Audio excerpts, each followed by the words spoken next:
মা হা কাফি সাদরিক ওয়া কারিহিতা আইয়াতলি আলাইহিন নাস।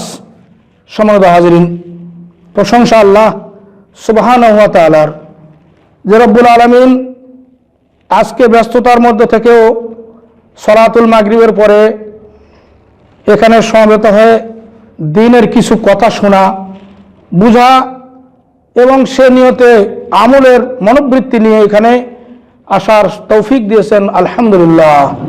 তাদিয়া রাসূল বিশ্ব মানবতার মুক্তির দূত, যে রাসূল এই পৃথিবীতে এসে 23 বছর ধরে একটার দিনের দাওয়াত শুধু দিয়ে গেছেন।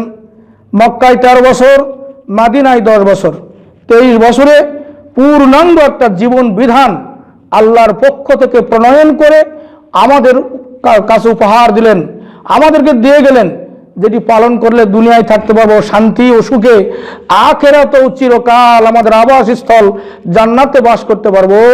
এমন জীবন বিধান, এমন কমপ্লিট কোড অফ লাইফ যে রাসূল দিয়ে গেলেন, সে রাসূলের উপরে সালাত ও সালাম সাল্লাল্লাহু আলাইহি ওয়াসাল্লাম। হাজিরিন, আজকে গত আলোচনার প্রেক্ষাপট ছিল আকীদার বিষয়।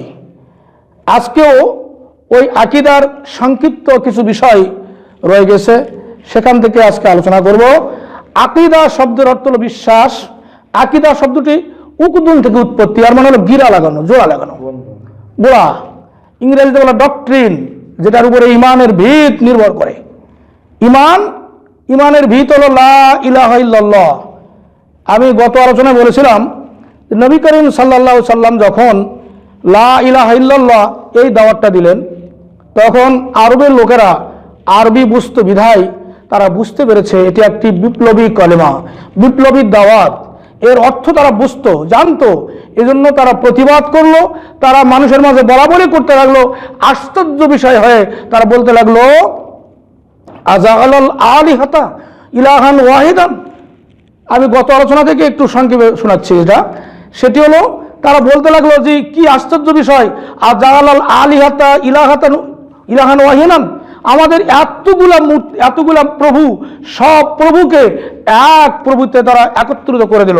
তারা আশ্চর্য হয়ে গেল যে আমরা অনেকগুলো প্রভুকে মানি, তাহলে উনি একটা প্রভুতেই তৈরি করে দিল। তারা এটা আশ্চর্য হয়ে বলতে লাগলো, has he made one god into one god. সে কি অনেকগুলো প্রভুকে এক প্রভুতে পরিণত করে দিল? এটা তারা আশ্চর্য হয়ে গেল। ইন্না হাযা লাশাইউন উযাব। আল্লাহ বলছেন, তারা বলতে লাগলো নিশ্চয় এটা আশ্চর্য বিষয়, অবাক বিষয়, যে আমরা এতদিন যারা শুনি নাই, কোনোদিন শুনি নাই যে প্রভু একটা, কোনোদিন শুনি নাই, কল্পনাও করতে পারি নাই যে আমাদের ইলাহ একজন। কারণ আমরা অনেকগুলো ইলাহ মানি, কিন্তু একজন ইলাহ যখন দাওয়াত দিলেন আল্লাহ রাসূল, তখন তারা অবাক হয়ে গেল যে এটা কি দাওয়াত, কি বললো। এবং এর অর্থ হলো একমাত্র আল্লাহর প্রভুত্ব চলবে, পৃথিবীতে আর কারো প্রভুত্ব চলবে না। এই দাওয়াত যখন আল্লাহ রাসূল দিলেন, তখন আল্লাহ রাসূলের সাথে প্রথমেই সংঘর্ষে লিপ্ত হয় নাই।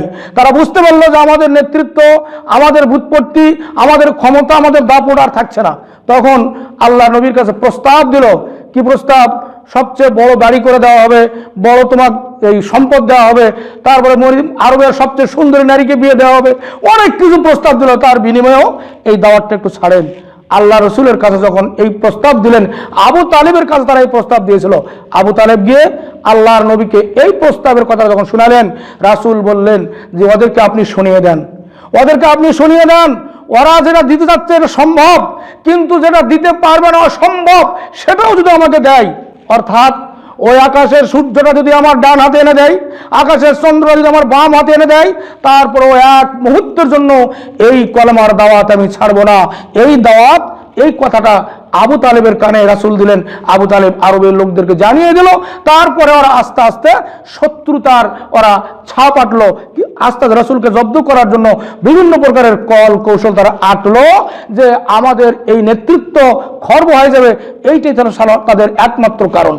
সম্মানিত হাজিরিন, তাহলে আমরা লা ইলাহা ইল্লাল্লাহর দাওয়াত আমরা সবাই জানি, সবাই বুঝি। আমি গত আলোচনায় করেছি যে এই কলেমা দিয়ে কেউ ভিক্ষা করে খায়, এই কলেমা দিয়ে কেউ মসজিদে পোটলা বেড়ে বিভিন্ন মসজিদে চিল্লা দিয়ে বেড়ায়, আবার এই কলেমায় কেউ খানকায় বসে এই আপনার জিকির করে, কলেমাকে লালন করে। আবার এই কলেমা দিয়ে এক শ্রেণীর মানুষ নিজের বাড়ির রান্নাঘর থেকে শুরু করে ব্যক্তি, পরিবার, সমাজ, রাষ্ট্রে এই কলেমার দাওয়াত প্রতিষ্ঠিত করার জন্য তারা জান মাল দিয়ে আন্দোলন করছে। এই কলেমাকে মানার বিভিন্ন প্রক্রিয়ায় মানুষ চলছে। তাহলে কোনটা সঠিক এটি আপনাকে আমাকে বুঝে নিতে হবে। কার দাওয়াতটা সঠিক? যারা খানকায় কলেমার লালন করে তারা সঠিক, না যারা কলেমা নিয়ে চিল্লায় মসজিদে ঘুরে বেড়ায় তারা সঠিক, না এই কলেমা দিয়ে যারা জিকির করে তারা সঠিক, না এই কলেমা দিয়ে যারা ভিক্ষা করে তারা সঠিক, না এই কলেমা ব্যক্তি, পরিবার, সমাজ, রাষ্ট্রে যারা প্রতিষ্ঠিত করতে তারা সঠিক? এখন নিজের কাছে প্রশ্ন করবেন। আমরা একটা গল্প পড়েছিলাম 7 জন অন্ধ ব্যক্তির হাতি দেখার গল্প। একজন সুস্থ মানুষ, চক্ষুষ্মান মানুষ, তার কাছে 7 অন্ধ ব্যক্তি গেছে। আমরা ইংরেজিতে গল্পটা পড়ছিলাম 8ম শ্রেণীতে, যে হাতি দেখবে সে। এখন ওই ভালো চোখওয়ালা ব্যক্তি 7 জন লোককে নিয়ে গেছে হাতি দেখানোর জন্য। কারো হাত হাতির পিঠের উপর রেখে বলছে এটা হাতি, আরেকজনের হাত হাতির পায়ে দিয়ে বলছে এটা হাতি, আরেকজনের হাত হাতির শুঁড়ে দিয়ে বলছে এটা হাতি, আরেকজনের হাত কানের মধ্যে দিয়ে বলছে এটা হাতি, আরেকজনের হাত দাঁতের মধ্যে দিয়ে বলছে এটা হাতি। এখন যে যেরূপ দেখেছে সে সেই রূপ বর্ণনা দিবে কিনা? দেবে না। এখন আস্তে আস্তে রাস্তায় এসে বলছে তোমরা সবাই হাতি দেখলে? সবাই বলছে হ্যাঁ আমরা হাতি দেখলাম। কেমন দেখলে? তো যিনি হাতির পিঠে হাত দিয়েছে সে বলছে হাতি পুলের মতো, সেতুর মতো। আর যে হাতির পায়ে হাত দিয়েছে সে বলছে হাতি থাম্বার মতো। যে হাতির লেজে হাত দিয়েছে সে বলছে হাতি সাপের মতো। যে কানে হাত দিয়েছে সে বলছে হাতি কুলার মতো। যে দাঁতে হাত দিয়েছে সে বলছে হাতি হাড্ডির মতো। এখন বলেন, পরস্পর 7 জনের মধ্যে মারামারি লাগছে, কেউ কারো কথা বিশ্বাস করে না, নিজ নিজ অবস্থানে সবাই শক্ত। আমি নিজ হাতে দেখলাম হাতি কুলার মতো, আর তুমি বলছো পুলের মতো। আর একজন বলছে আমি নিজের হাতে দেখলাম হাতি পুলের মতো, তুমি বলছো থম্বার মতো। সঠিক কোনটা?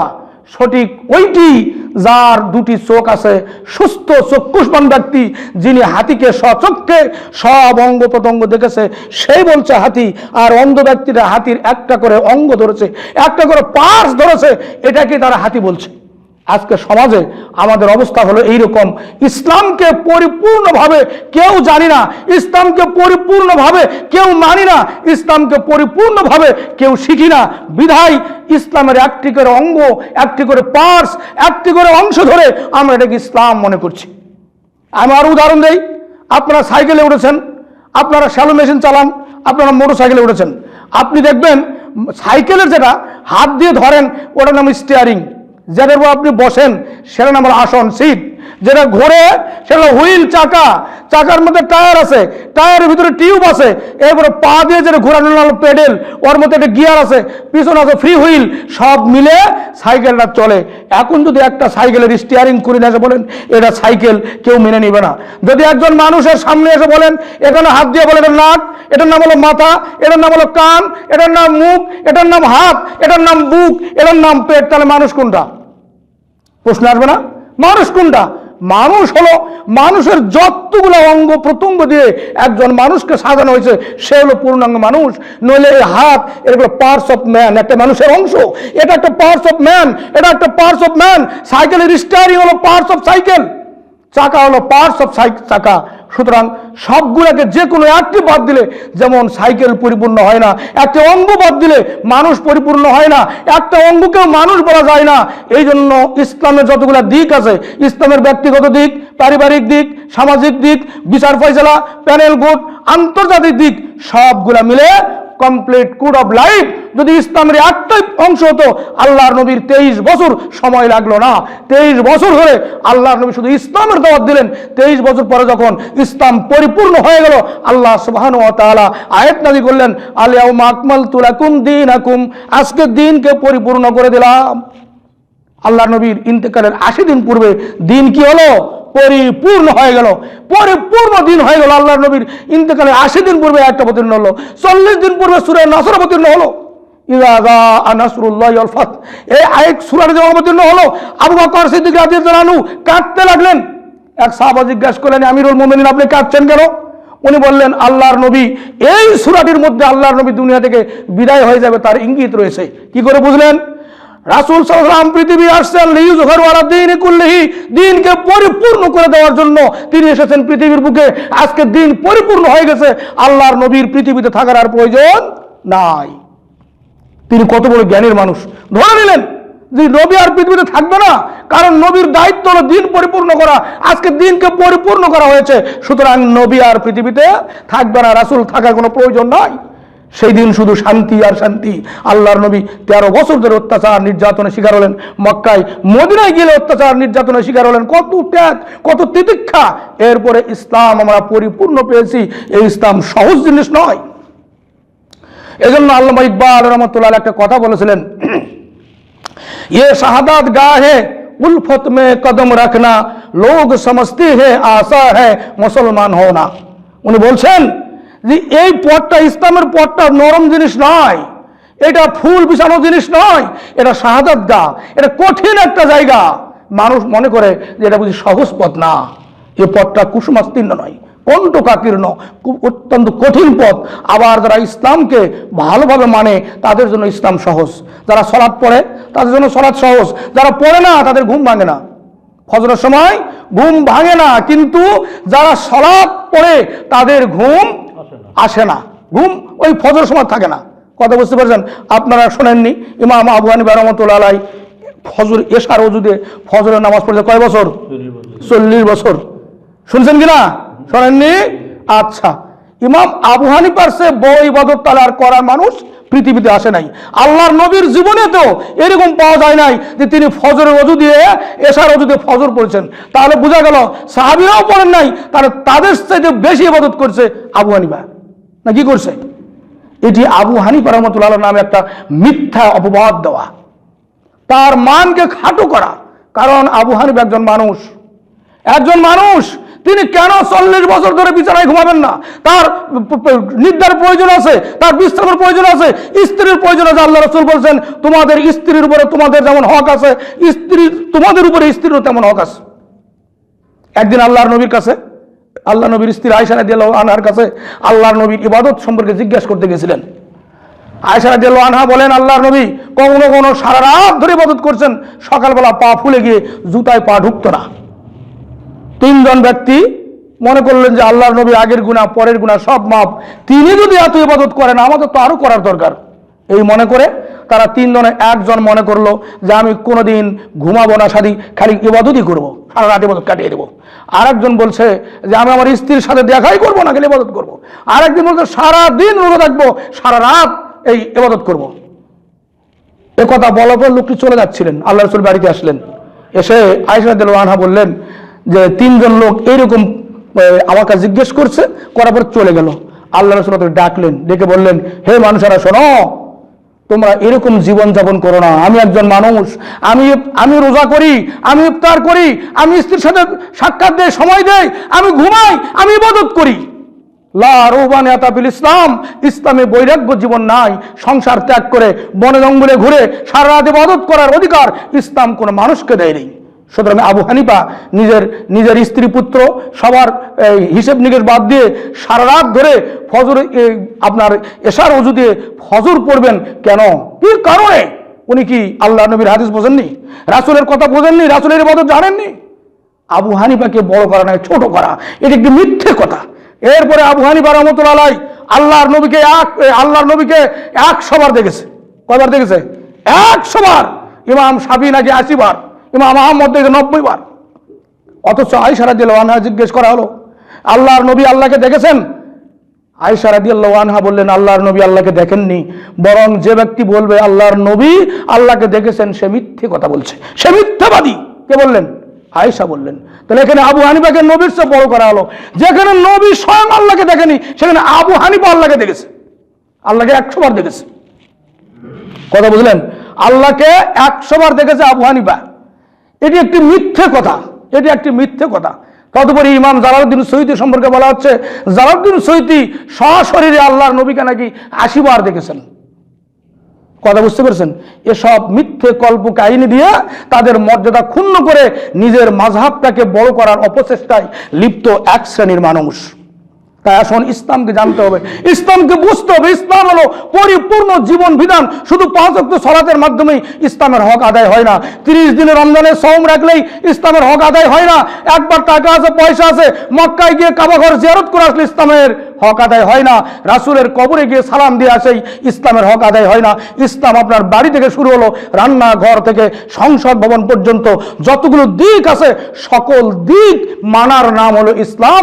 আর এইটা যে ব্যক্তি মানে তার নাম হলো মুসলমান। সুতরাং আমি যে মানুষের উদাহরণ দিলাম, পার্টসগুলো, সমস্ত পার্টসগুলো একত্র করলে যেমন একটা মানুষ হয়, সমস্ত পার্টস একত্র করলে যেমন একটা যন্ত্র হয়, সাইকেল হোক, মোটর সাইকেল হোক, আর যে কোনো যানবাহন হোক, আর একটি অংশ, একটি পার্টস বাদ দিলে যেমন ওইটা পরিপূর্ণ যানবাহন হয় না, মানুষের একটা অঙ্গ বাদ দিলে যেমন পরিপূর্ণ মানুষ হয় না, তদুপরি ইসলামের যতগুলো দিক আছে সবগুলো একত্র না করলে একটা পরিপূর্ণ ইসলাম হয় না। যাকাত পার্টস অফ ইসলাম, হজ হলো পার্টস অফ ইসলাম, সালাত পার্টস অফ ইসলাম, সাওম পার্টস অফ ইসলাম, সবগুলো ইসলামের একটা করে অংশ, একটা করে পার্টস, সব কিছু একত্র যখন করবেন তখন পরিপূর্ণ ইসলাম হবে। আর সমস্ত কিছু যে ব্যক্তি মানবে সে হলো পরিপূর্ণ মুসলিম। সম্মানিত হাজিরিন, শুধুমাত্র হজ করেই মুসলমান হওয়া যায় না, শুধুমাত্র যাকাত দিয়ে মুসলমান হওয়া যায় না, শুধুমাত্র 5 ওয়াক্ত সালাত পড়ে মুসলমান হওয়া যায় না, শুধুমাত্র মক্কায় গিয়ে ঘুরে আসে মুসলমান হওয়া যায় না। মুসলমান হতে গেলে ইসলামের যত দিক আছে সমস্ত দিক মানতে হবে। কোরআনুল কারীমের আলিফ লাম মিম থেকে শুরু করে মিনাল জিন্নাত নাস পর্যন্ত যতগুলো বিধান আছে, ফৌজদারি দণ্ডবিধি, প্যানেল কোড, প্রায় 500 আয়াত আছে। যদি সবগুলো পরিপূর্ণ মানেন, আল্লাহর নবীর হাদিস প্রায় 2500 হাদিস আছে, এগুলো যদি সম্পূর্ণ মানেন আপনি না মুসলমান। এজন্য আপনাকে আমাকে জানতে হবে লা ইলাহা ইল্লাল্লাহ, এর অর্থ হলো একমাত্র আল্লাহর প্রভুত্ব চলবে, আল্লাহর রাজত্ব চলবে, তাছাড়া কারো প্রভুত্ব, কারো রাজত্ব চলবে না। এইটা মনে প্রাণে যখন আপনি মেনে 2 হাত দিয়ে, 2 পা দিয়ে, মুখ দিয়ে, সব দিয়ে, গোটা অঙ্গ প্রত্যঙ্গ দিয়ে আপনি বাস্তবায়িত করবেন, আপনি না মুসলিম। তাই আমাদের আকীদা পরিশুদ্ধতা আনতে হবে। শুদ্ধ আকীদা, সুষ্ঠু আকীদা, সুস্থ আকীদা আমাদের প্রয়োজন। এজন্য আমি গত সপ্তাহে বলেছিলাম, এদেশের এক শ্রেণীর মানুষ আল্লাহ সম্পর্কে ধারণা ভুল, রাসূল সম্পর্কে ধারণা ভুল, কিতাব সম্পর্কে ধারণা ভুল। এই ভুল ধারণার উপরে, ভুল বিশ্বাসের উপরে, ভুল আকীদার উপরে, ভুল ডক্ট্রিনের উপরে তারা প্রতিষ্ঠিত আছে। আপনি কালকে বাড়িতে গিয়ে আপনার বাবাকে জিজ্ঞেস করবেন আল্লাহ কেমন, সোজাই বলবে আল্লাহ নিরাকার, আল্লাহ হ্যাজ নো শেপ, আল্লাহর কি নাই আকৃতি নাই, হি ইজ এভরিওয়্যার, সে সর্বত্র বিরাজমান। আমি গত আলোচনায় করছি, আমি পূর্বের আলোচনাগুলোকে একটু ইঙ্গিত দিয়ে যাই। আল্লাহর আকার আছে, আল্লাহর আকৃতি আছে, আল্লাহর আকৃতি নাই বিরাজমান, একথা বিশ্বাস করলে it is disable to existence of Allah, আল্লাহর অস্তিত্বকে অস্বীকার করা, এটা নাস্তিকতা। সুতরাং মনে রাখতে হবে যে আল্লাহর আকার আছে, আল্লাহর আকৃতি আছে। আমি এই কথাটি আমার মাদ্রাসায় যখন বলি, সকল শিক্ষক আমার বিরুদ্ধে ক্ষিপ্ত হয়ে গেল যে আমরা ছোটবেলা থেকে যে জানা আসছি আল্লাহ নিরাকার, আর আপনি বলছেন আল্লাহর আকার আছে।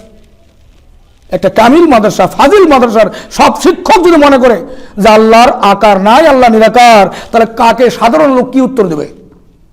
সেখানে অধ্যাপক আছে হাদিসের, অধ্যাপক আছে তাফসীরের, অধ্যাপক আছে আরবিকের, তারা যদি বলে আল্লাহ নিরাকার, তা সাধারণ মানুষ তো নিরাকার বলবেই। এজন্য আগে আপনার আকীদা শুদ্ধ করতে হবে। আল্লাহর আকার আছে, Allah has shape, he has no shape. এইটা হলো অবিশ্বাস করা, হলো ইনফিডেল ডক্ট্রিন, এটা হলো কুফরি আকীদা। এখন প্রশ্ন করবেন আল্লাহ জি আকার আছে, তা কেমন আকার? আল্লাহর আকার হলো লাইসা কামিসলিহি শাইউন, তার আকারের মতো আর কিছুই নাই। কি দেব উদাহরণ দেবো? উদাহরণ দেওয়ার মতো নাই। আর কোরআন কারীমের মধ্যে আল্লাহ বলছেন আল্লাহর আকার আছে, তবে আল্লাহ কেমন তার উদাহরণ দেওয়ার মতো নয়, আল্লাহর মতো আর কিছুই নাই। অসংখ্য হাদিসে প্রমাণ করেছে আল্লাহর আকার আছে। জাহান্নামকে যখন উত্তপ্ত করা হবে, জাহান্নামকে জাহান্নামী দিয়ে যখন পূর্ণ করা হবে, আল্লাহ একসময় জিজ্ঞেস করবেন জাহান্নামকে, তুমি কি পূর্ণ হয়েছো? তোমার কি আর কিছু প্রয়োজন আছে? জাহান্নাম বলবে আমার আরো দরকার আছে, প্রয়োজন আছে আমার। আল্লাহ সুবহানাহু ওয়া তাআলা তার বাম পা জাহান্নামের মধ্যে ঢুকাই দিবেন। তাহলে আল্লাহর আকার নাই, তো পা কেমনে ঢুকাই দিল? এদেশের এক শ্রেণীর মানুষ বলে কুদরতি পা, কুদরতি হাত। ইয়াদুল্লাহি কোরআনের মধ্যে আছে আল্লাহর হাতের কথা, কুদরতি হাত। হোয়াট ইজ কুদরতি? কুদরতিটা কি? স্পষ্ট তারা নিজেকে একটা মাযহাবের অনুসারী মনে করে এই বিশ্বাস করছে, অথচ হানাফি মাযহাবের আকীদা নয়। ইমাম আবু হানিফার ফিকুল আকবরের মধ্যে লিখেছেন, এই আল্লাহর কথা সম্পর্কে লিখেছেন লাহুল ওয়াজহু ওয়া লাহুল ইয়াদু, তার হাত আছে, তার মুখমণ্ডল আছে, তার আকৃতি আছে। আবু হানিফা নিজে লিখেছেন, তার আকৃতি আছে, তার মুখ আছে, তার হাত আছে। ওয়ালা ইয়াকুল ইল্লা কুদরাতুন, ইল্লা কুদরতি বলা চলবে না। আমরা আবু হানিফাকে জানি না, আবু হানিফাকে চিনি না, তার নামে মিথ্যাচারিতা করে বেড়াচ্ছি। এজন্য সর্বপ্রথম আপনার আকীদা হলো আল্লাহর কি আছে? আকার আছে। কোরআনে অসংখ্য আয়াত আছে, হাদিসের অনেকগুলো হাদিস বর্ণনা আছে আল্লাহর আকার আছে।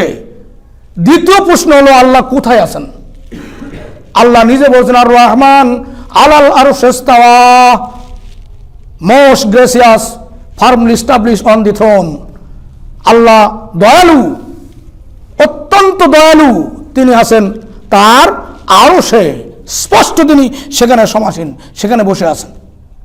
এখন প্রশ্ন করতে পারেন যে আল্লাহ আরশে আছেন, এখানে আমি কি করছি না করছি আল্লাহ কি করে দেখছেন?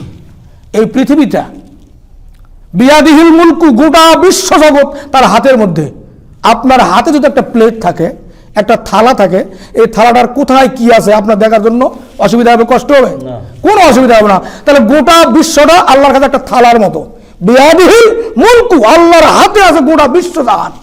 আপনার হাতে এই বইটি আছে, এই বইটি উপরে কোথায় কি লেখা আছে সব বুঝতে পারবেন, কারণ এইটা আপনার হাতের কাছে আছে। তাহলে গোটা বিশ্ব জগৎটা আল্লাহর কাছে এইরকম একটা বইয়ের মতো, একটা টেবিলের মতো, একটা থালার মতো তিনি হাত দিয়ে ধরে আছেন গোটা পৃথিবীটাকে, গোটা বিশ্বটাকে। তাহলে আল্লাহর দেখার সমস্যা আছে? সমস্যা নাই। কারণ আল্লাহর অস্তিত্বটা, আল্লাহর যে একটা সত্তা, এটা বিশাল, সৃষ্টি জগতের সাথে বড়। ওয়াসিয়া কুরসিয়্যুহু সামাওয়াতি ওয়াল আরদি, আসমান আর জমিন পর্যন্ত তার চেয়ারটা, তার তিনি কত বড়, এগুলো চিন্তায় মাথায় ঢুকবে না। এজন্য আল্লাহু আ'লামু, আল্লাহই ভালো জানে। এই বিষয় সম্পর্কে আমাদের শুধু এতটুকু ধারণা, কোরআনুল কারীমের মধ্যে একটা সূরা আছে, সূরাতুত তাওহীদ, কুল হুয়াল্লাহু আহাদ আল্লাহুস সামাদ লাম ইয়ালিদ ওয়া লাম ইউলাদ ওয়া লাম ইয়াকুল লাহু কুফুয়ান আহাদ। এই সূরাটির মধ্যে আল্লাহর পূর্ণ পরিচয় দেওয়া আছে। এই সূরাটির অপর নাম হলো সূরাতুত তাওহীদ, সূরা ইখলাস। এটার নাম কি? সূরাতুত তাওহীদ, তাওহীদের সূরা। আমি এটা সম্পর্কে অন্যদিন আলোচনা করব, তাওহীদ নিয়ে আরেকদিন আলোচনা করব। আজকে শুধুমাত্র আকীদার বিষয় আল্লাহ সম্পর্কে শুনলেন, রাসূল সম্পর্কে আকীদা। অনেক আলোচনা একদিনে সম্ভব নয়, শুধু ইঙ্গিত দিয়ে যাচ্ছে, আপনারা বুঝে নেবেন।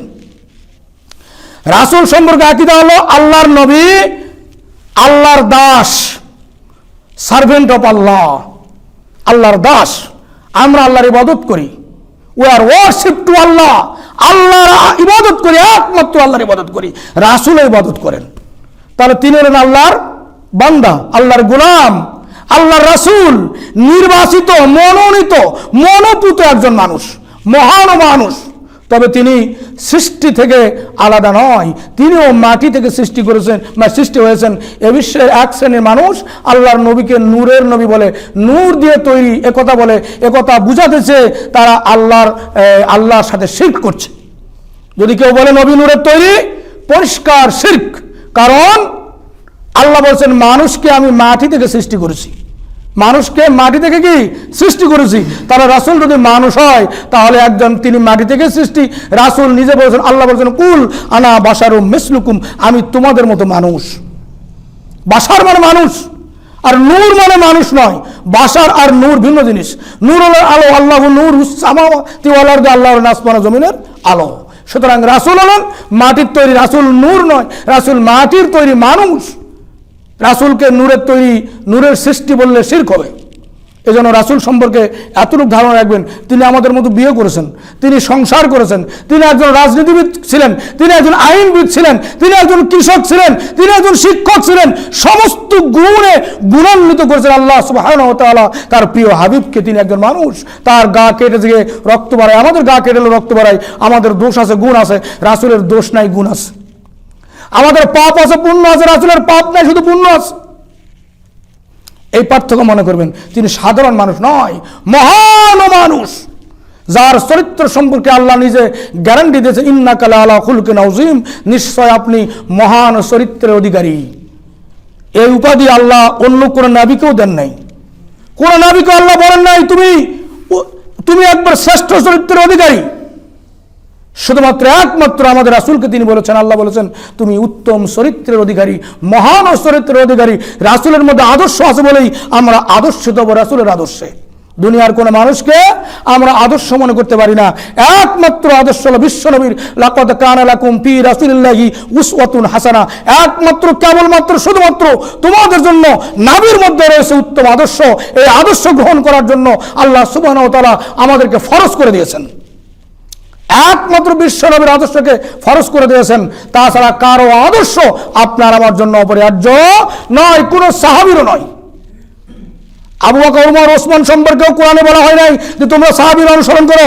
আবু বকর আতিউল্লাহ ও আতিউ আবু বকর ও আতিউ উমর ও আতিউ উসমান ও আতিউ আলী বলা হয় নাই, বলা হয়েছে আতিউল্লাহ ও আতিউর রাসূল। যার আনুগত্য করা, যার আদর্শ গ্রহণ করা আল্লাহ স্বয়ং ফরজ করে দিয়েছেন। সেই রাসূলকে আমরা জানবো, রাসূলকে আমরা চিনবো। রাসূল সম্পর্কে অনেক মানুষ ভুল ধারণা করে তিনি সৃষ্টি না হলে কিছু সৃষ্টি হতেন না, এটা একটা জাল কথা, মিথ্যে কথা। তারপর আউয়ালু মা খালাকাল্লাহু নূরি, আল্লাহ সর্বপ্রথম আমার নূরকে সৃষ্টি করেছে, একথা ইমাম গাজ্জালি তার ইহওয়াল উলুমের মধ্যে লিখেছেন। মিথ্যে কথা রাসূল সম্পর্কে। ইমাম গাজ্জালি নিজেই বলেছেন হাদিস বিষয়ে আমার পুঁজি কম। সুতরাং আমরা তার দিকে যাচ্ছি না, ওদিকে যাচ্ছি না। আমাদের বুঝতে হবে রাসূল নূরের তৈরি না, রাসূল মাটির তৈরি। আমাদের মতোই মানুষ ছিলেন, তিনি বিয়ে করেছেন, তিনি ইন্তেকাল করেছেন।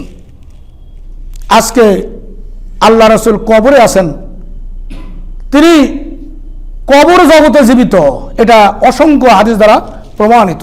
আল আম্বিয়াউ আহিয়াউ ফি কবরিহি ইউসাল্লুন, নবীরা কবরে জীবিত, তারা সালাত আদায় করে, এটা হাদিস দ্বারা প্রমাণিত। মুসান্নাফ বাজ্জারের সনদে সহিহ সনদে প্রমাণিত। তবে এই পৃথিবীর জগতের মতো নয়, বারজাখী জগৎ। মানুষের আমরা তিন জগতে যাব, অবস্থান করব। প্রথম ছিলাম আলমে আরওয়ার মধ্যে, রূহ জগতে। এবার আসলাম আলমে মেসাল, এরপরে যাব আলমে বারজাখ। আমরা যখন আলমে আরওয়ার মধ্যে ছিলাম, আল্লাহ সুবহানাহু ওয়া তাআলা সকল রূহকে আমাদের একত্র করে আল্লাহ স্বীকৃতি দিলেন, আলাস্তু বিরাব্বিকুম, আমি কি তোমাদের প্রভু নই? আমরা কি বলেছিলাম? বালা। বালা শব্দের অর্থ হলো হোয়াই নট, কেন নয়? যদি আল্লাহ বলতেন আলাস্তু বিরাব্বিকুম, আমি কি তোমাদের প্রভু নই, যদি ফেরেশতা আমার রূহগুলা বলতো নাম, নাম মানে কি? হ্যাঁ। আজাল মানেও হ্যাঁ, বালা মানেও হ্যাঁ, কিন্তু এর মধ্যে পার্থক্য আছে। বালা বললে ইন্টারগেটিভ, নেগেটিভকে অ্যাসার্টিভ বাক্যে পরিণত করে, এটা বলে বালা। হয় নট, কেন নয়? অবশ্যই তুমি আমাদের প্রভু। এই স্বীকৃতি আমরা আলমে আরওয়ার মধ্যে দিয়েছিলাম। এরপরে পৃথিবীতে আসে ওই যে স্বীকৃতি দিলাম। মেসাল শব্দ অর্থ বাস্তবতা। মেসাল মানে কি? বাস্তবতা। মেসাল মানে বাস্তব। তো আমরা আমরা আলমে আরওয়ার মধ্যে, রূহ জগতে আমরা স্বীকৃতি দিয়েছিলাম যে তুমি আমাদের একমাত্র প্রভু। এই স্বীকৃতির বাস্তব ঘটাবো এই পৃথিবীতে এসে। বাস্তব আলমে মেসালে আসছি, আমরা বাস্তব ঘটাবো।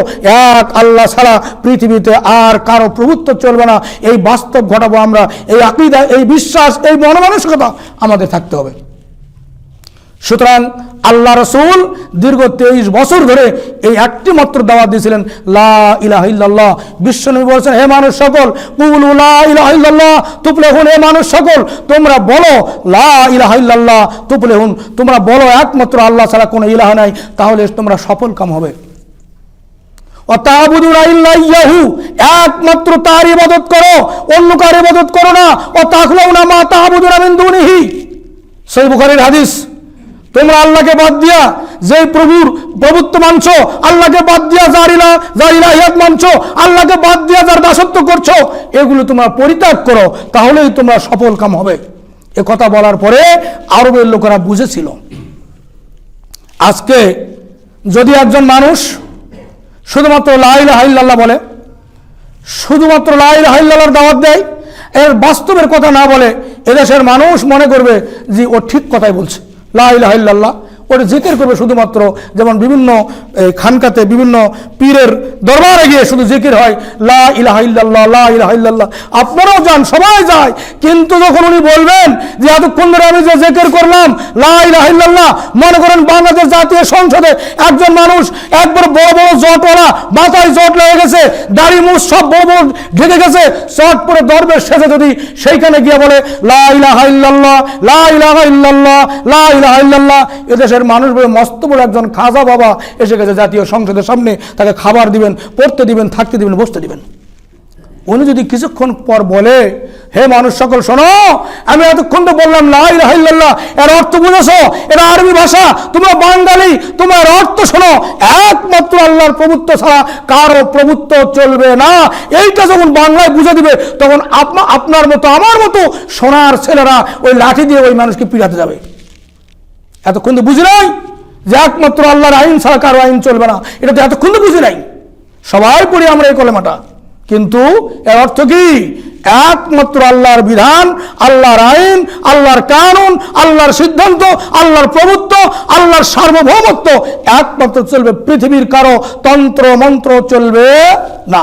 আল্লাহর নবী এই পৃথিবীতে যত নবী আসছিলেন একটি দাওয়াত দিয়ে আসছিলেন, ওয়ালাকাদ বাআসনা ফী কুল্লি উম্মাতির রাসূলা। আল্লাহ বলছেন আমি প্রত্যেক জাতির কাছে নবী পাঠাইছি, তারা দাওয়াত দিয়েছে আনিবুদুল্লাহ ওয়াজতানিবুত তাগুত, এক আল্লাহর দাসত্ব করো, এক আল্লাহর প্রভুত্ব মানো, এক আল্লাহর গোলামি করো, ওয়াজতানিবুত তাগুত, তাগুতকে অস্বীকার করো, তাগুতকে পরিত্যাগ করো। তাগুত হলো তন্ত্রমন্ত্র, মানুষের তৈরি করা তন্ত্রমন্ত্র। এক আল্লাহর বিধান ছাড়া যত তন্ত্রমন্ত্র আছে কোরআনের ভাষায়, আল্লাহর ভাষায় সব হলো তাগুত, এইগুলা পরিত্যাগ করো। আল্লাহ বলছেন ফামা ইয়াকফুরু বিত-তাগুত ওয়া ইউমিন বিল্লাহি, যারা তাগুতকে অস্বীকার করলো, মানুষের তৈরি করা তন্ত্রমন্ত্রকে যারা বাদ দিল, পরিত্যাগ করলো, ওয়া ইউমিন বিল্লাহি, এক আল্লাহর উপর ঈমান আনলো, ফাকাদ ইসতামসাকা বিল উরওয়াতিল উসকা, তারা এমন একটা রশিকে ধরলো, শক্ত করে ধরলো, লা ইনফিসামা লাহা, তা কখনোই ছিঁড়িয়ে ছিটকে যাবে না। আল্লাহ নিজে বলছেন। তাহলে আপনাকে আগে কাফের হতে হবে। কাফের মানে তাগুত, তাগুতের বিষয়ে কাফের হতে হবে আপনাকে। আপনি আগে কাফির, লা ইলাহা, এই লা ইলাহা বলে কেউ চুপ থাকে, সে কাফির হয়ে যাবে যতক্ষণ ইল্লাল্লাহ না বলেছে। কলেমার দুইটি অংশ, একটি হলো অস্বীকার করা। কার অস্বীকার করলেন? লা ইলাহা, নাই কোনো ইলাহ, নাই কোনো মাবুদ, আমাকে রেজেক দাতা, আমার হায়াত দাতা, আমার মরণ দাতা, আমার আইন দাতা, আমার বিধান দাতা, আমাকে পালনিওয়ালা একমাত্র, আমাকে পালনিওয়ালা আর কেউ নাই, ইল্লাল্লাহ, আছে একমাত্র আল্লাহ। এই জন্য কেউ যদি লা ইলাহা বলে চুপ থাকে তাহলে সে কাফির হয়ে যাবে। লা ইলাহা বলার সঙ্গে সঙ্গে বলতে হবে কি? ইল্লাল্লাহ। আর একটা নেগেটিভ, পরেরটা হলো অ্যাসার্টিভ, এফার্মেটিভ। আপনি লা ইলাহা ইল্লাল্লাহ, লা ইলাহা বলে চুপ থাকতে পারবেন না। তাহলে প্রথমে আপনাকে কাফের হতে হলো। কাফের কি থেকে হলেন? দুনিয়ার তন্ত্র মন্ত্র থেকে আপনি কাফের। ঈমান হলেন আল্লাহর উপরে। আল্লাহ বলছেন যতক্ষণ একজন মানুষ এইগুলো বিষয়কে কুফরি করবে, এগুলোর সাথে কুফরি করবে, কাফের হয়ে যাবে, হওয়ার পরে ওয়া ইউমিন বিল্লাহ, এরপর আল্লাহর উপর ঈমান আনবে, তাহলে অবস্থানটা হলো সে এমন এক রজ্জুকে, এমন এক রশিকে, এমন এক দড়িকে শক্ত করে এমনভাবে ধরেছে যা কখনোই ছিঁড়ে যাবে না। হাজরিন, তাহলে আপনারা বুঝলেন আল্লাহ সম্পর্কে, রাসূল সম্পর্কে। রাসূল দীর্ঘ 23 বছর ধরে এত নির্যাতন, এত অত্যাচার কেন সইলেন? আল্লাহর নবী তায়েফের রাস্তা দিয়ে হেঁটে যাচ্ছেন, আর বাচ্চারা পাথর মারতেছে, ছোট ছোট বাচ্চারা পাথর মারছে, রাসূলকে রক্তাক্ত করে দিল। আল্লাহ রাসূল বেহুশ হয়ে পড়ে গেলেন। কিছুক্ষণ পর হুশ যখন ফিরল, আত্তাস নামক এক ব্যক্তি তার বাগান থেকে 1 গ্লাস আঙ্গুরের রস নিয়ে এসে আল্লাহ রাসূলকে দিলেন। আল্লাহ নবী পান করলেন, একটু স্বস্তি লাভ করলেন। জিবরাইল এসে বললেন, ইয়া রাসূলুল্লাহি, আপনার এত অত্যাচার, আপনার উপর এত জুলুম, আপনি শুধু আমার কাছে সাহায্য চান, আমি আমার এই পাখা দিয়ে, ডানা দিয়ে গোটা তায়েফবাসীকে ধ্বংস করে দেব। রাসূল বললেন, জিবরাইল, তুমি যদি তাই করো তাহলে আমি লা ইলাহা ইল্লাল্লাহর দাওয়াত দিব কাকে? ওমা বুইসতু বিল মুনতাকিমান, আমি প্রতিশোধ গ্রহণকারী হিসেবে প্রেরিত হয় নাই। আল্লাহ আমাকে রহমত স্বরূপ প্রেরণ করেছে। যদি সবাইকে মেরে ফেলে দিব তাহলে আমার কলেমার দাওয়াত কার কাছে দেবো আমি? রাসূল তার জাতির জন্য হেদায়েত চাইলেন, জাতির কাছে হেদায়েত চাইলেন। আল্লাহর নবী 2 জন ব্যক্তির সম্পর্কে দোয়া করেছেন, আল্লাহ মাইয়িদুল ইসলামা বে উমর ইবনুল খাত্তাব ওয়া মুগীরা ইবনে আমর ইবনে মুগীরা। আবু জাহেল, তার আসল নাম হলো আমর ইবনে মুগীরা।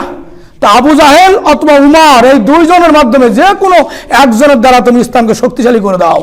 দোয়া কবুল হলো কার শানে? উমর রাদিয়াল্লাহু তাআলার শানে দোয়া কবুল হয়ে গেল। আর আবু জাহেলের হলো না। আবু জাহেল কিন্তু রাসূলের কেউ না। আমাদের সমাজে কেউ কেউ মনে করে আবু জাহেল রাসূলের চাচা ছিল, আসলে আবু জাহেল রাসূলের চাচা নয়, রাসূলের চাচার মধ্যে একজনই মাত্র রাসূলের সাথে শত্রুতা করছে, তার নাম হলো আবু লাহাব, তার আসল নাম হলো আব্দুল উজ্জা। আব্দুল উজ্জা, আবু লাহাব বলা হয় আগুনের স্ফুলিঙ্গ, লাহাব মানে আগুনের শিখা, তো তার চেহারাটা আগুনের মতো লাল ছিল, এজন্য আবু লাহাব বলে তাকে ডাকা হতো। সে একমাত্র শত্রুতা করছে, আল্লাহর নবীর আর চাচারা কেউ শত্রুতা করে নাই, বরং আবু তালেব বেঁচে ছিলেন যতদিন পর্যন্ত কাফের মুশরিকরা রাসূলের উপর অত্যাচার করতে পারেনি, তিনি খুব প্রভাবশালী ব্যক্তি ছিলেন। আবু তালেব ইন্তেকালের পরে রাসূল, সেই বছর আবু তালেব মারা গেলেন, রাসূলের মা মারা গেল, ছোট ভাই, তারপরে দাদা মারা গেল। এই শোকের বছর আল্লাহ রাসূল বলছেন আমুল হুজন, শোকের বছর। আবু তালেব আল্লাহ রাসূলকে এত ভালোবাসতেন, এত ভালোবাসতেন। আবু তালেব মারা যাচ্ছেন, সহিহ মুসলিমের হাদিস। রাসূল তার কাছে গেলেন, গিয়ে মাথায় হাত দিলেন, দিয়ে বললেন চাচা কুল লা ইলাহা ইল্লাল্লাহ আশফাক, চাচা শুধু বলো লা ইলাহা ইল্লাল্লাহ আশফাক, আমি আপনার জন্য শাফায়াত করব, শুধু এতটুকু বলেন। আবু তালেব চুপ থাকলেন। কিছুক্ষণ পর কাছে বসা ছিল উতবা, সাইব, আকনাস, এরা বলছে ভাই আপনি কি মিল্লাতে আব্দুল মুত্তালিবকে ভুলে গেলেন? আবু তালেব আবার চুপ থাকলেন। কিছুক্ষণ পর বললেন আমি আব্দুল মুত্তালিবের মিল্লাতের উপর রইলাম। এ কথা বলার পরে তিনি মারা গেলেন। আল্লাহ রাসূল ঘরের মধ্যে অত্যন্ত শোকে ধুকে বসে আছেন। নবী করিম সাল্লাল্লাহু আলাইহি সাল্লাম বললেন আমি ততক্ষণ পর্যন্ত আমার চাচার জন্য ক্ষমা চাইব যতক্ষণ আল্লাহ নিষেধ না করেছেন। বলার সঙ্গে সঙ্গে আল্লাহর পক্ষ থেকে হয়ে আসলো, হে নবী তুমি কোনো কাফির মুশরিকের জন্য দোয়া ক্ষমা চাইতে পারবে না, তুমি ৭০ বার যদি ক্ষমা চাও তাকে ক্ষমা করা হবে না। সুতরাং ঈমান নিয়ে আবু তালেব যেতে পারেনি। বিশ্বনবী বলেছেন জাহান্নামীদের মধ্যে সবচাইতে কম শাস্তি হবে, জাহান্নামীদের মধ্যে সবচেয়ে কম শাস্তি হবে, জাহান্নামীদের মধ্যে সবচেয়ে কম শাস্তি হবে আবু তালেবের। তার শাস্তিটা কি? তাকে দুটো আগুনের জুতো পরে দেওয়া হবে, আর সে মনে করবে আমাকে সবচেয়ে বেশি শাস্তি দেওয়া হচ্ছে, আমার চেয়ে আর বেশি শাস্তি কাউকে দেওয়া হয়নি। রাসূল বললেন যত জাহান্নামী আছে সমস্ত জাহান্নামীদের মধ্যে সবচেয়ে কম শাস্তি হবে তাকে দুটা আগুনের জুতো পরে দেওয়া হবে, আর সে মনে করবে আমার চেয়ে বেশি শাস্তি আর কাউকে দেওয়া হয় নাই।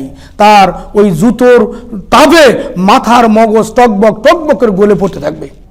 সম্মানিত হাজরিন, এজন্য রাসূলের চাচা হয়েও কোনো রক্ষা পেল না। এত ভালোবাসলো, লালিত পালিত হলেন রাসূল তার ঘরে, সে লালন পালন করলেন রাসূলকে, কিন্তু হতভাগা ঈমান নিয়ে যেতে পারলো না, এজন্য তার রেহাই নাই। এজন্য আজকে আপনারা আমরা কারো হাতে ধর না দিয়ে কোনো পীর বুজুর্গের কাছে গিয়েও রক্ষা পাওয়ার কোনো উপায় নাই, নিজের আমল নিজে করে যেতে হবে। রাসূলের নবীর ছেলে হয়ে মাপ পায় নাই। কেনানের নাম শুনেন আপনারা? কিনআন, নূহ আলাইহিস সালামের ছেলে কিনআন, নবীর ছেলে, সেও জাহান্নামে গেল, নবীর স্ত্রীও জাহান্নামে গেল। নূহ আলাইহিস সালামের স্ত্রী, লূত আলাইহিস সালামের স্ত্রী। নূহ আলাইহিস সালামের স্ত্রীর নাম হলো ওয়াইলা, আর লূত আলাইহিস সালামের স্ত্রীর নাম হলো ওয়াহিলা। দুইজনই জাহান্নামে যাবে, নবীর ছেলেও জাহান্নামে। খোদ আমাদের বিশ্ব নবী মুহাম্মদ রাসূলুল্লাহ সাল্লাল্লাহু আলাইহি সাল্লামের পিতাও জাহান্নামে যাবে। নবীর পিতা হয়েও রেহাই নাই, রক্ষা নাই। কেন? সে ঈমান নিতে পারে নাই।